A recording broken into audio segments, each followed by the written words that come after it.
If you're tired of burned rice in pots, then I have the solution for you. With this method, you'll be able to get perfectly cooked rice each time. So let's start.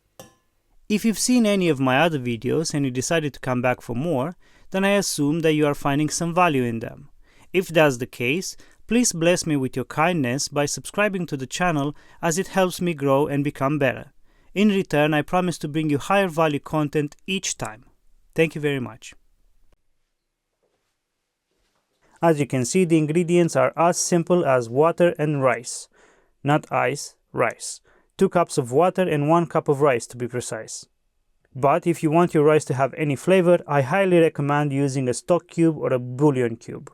Lastly, if you're short on everything and you want this to be a dish in itself and not just a side, then some cooking oil will transform plain rice into something that you can eat and stay full on all day.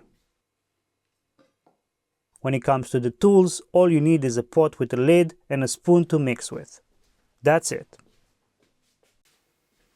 Now let's move on to the cooking and what makes this method special. First, pour the water into the pot, and if you want to use it, then add the bouillon cube now as well. Then put the lid on the pot and start the stove at high heat.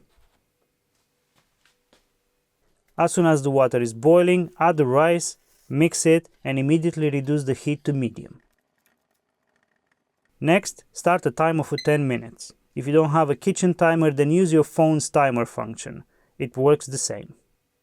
In this 10 minutes, mix into the pot about 3 times, no more than that, because we don't want too much steam to escape.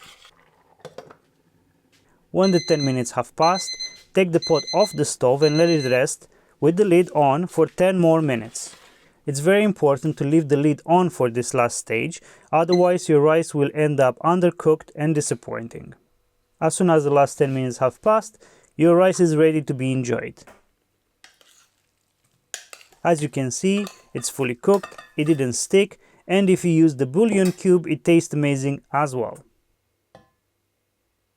And that's it, perfect rice every time. I hope this video was useful, and if so, please like it and share it with others. Take care, and I'll see you next time. Bye bye.